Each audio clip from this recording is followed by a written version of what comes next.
how to manage your plugins in WordPress.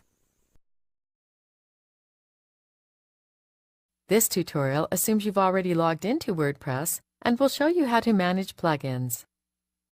Click Plugins in the left margin. Then click Installed Plugins. This page will show you a list of all your installed plugins. From here you can activate, edit, or delete any of your plugins. To add a plugin, click Add New.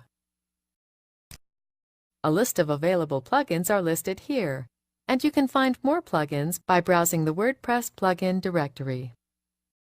Go to the editor to edit a plugin. Although you can edit your plugins here, this is only recommended for advanced users.